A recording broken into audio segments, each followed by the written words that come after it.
बीच एक बड़ी अपडेट आ गई है, वो जान लीजिए। ओपिनियन पोल पर यूपी बीजेपी का बयान सामने आ गया है। मोदी के आगे कोई गठबंधन नहीं चलेगा। यूपी बीजेपी, अब उनका बयान क्या है पूरा सुनवाते हैं आपको।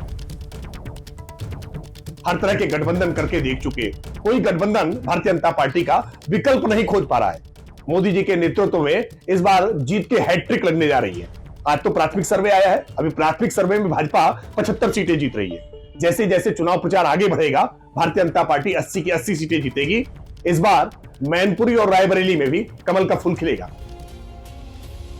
तो बीजेपी ने 3 विधानसभा चुनाव में जीत दर्ज की है। आंकड़े जो हैं उत्तर प्रदेश में ये बता रहे हैं कि बम्पर जीत मिलने वाली है दिल्ली की गद्दी पर बैठने के लिए। हम इस बात पर चर्चा कर रहे हैं। एबीपी न्यूज और सी वोटर ने जो ओपिनियन पोल किया है, उसमें उत्तर प्रदेश में बीजेपी को 73 से 75 सीटें मिलती हुई नजर आ रही हैं। तो सवाल यही उठता है कि उत्तर प्रदेश में 75 सीटें आखिर कैसे जीत रहे हैं मोदी?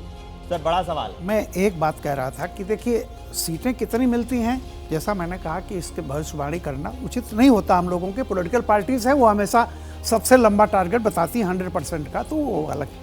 लेकिन एक चीज़ देखिए आप, 2019 में जो प्रयोग हुआ था, उससे बड़ा प्रयोग कोई भी अलायंस बन जाए नहीं हो सकता। उत्तर प्रदेश में जैसे काशी राम के ज़माने में था, मिले मुलायम काशी राम, हवा में उड़ गए जैसे राम, तो ये तो 2019 में हुआ था।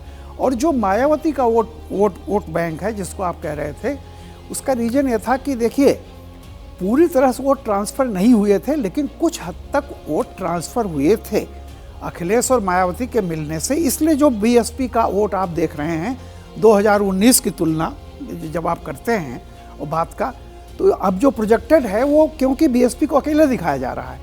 2019 में जो इनको मिला हुआ था वो एसपी बीएसपी का कंबाइंड वोट था, जिसका फायदा मायावती को 10 सीटें मिली, इनको 5 मिली।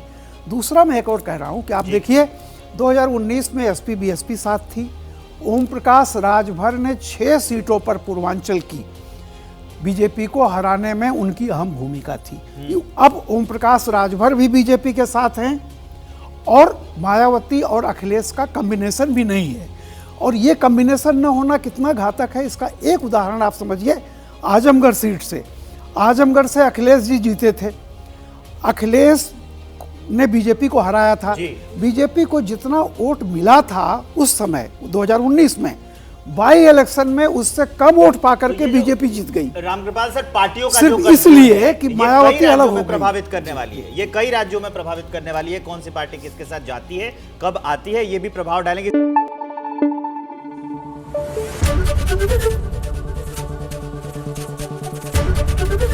एबीपी न्यूज आपको रखे आगे।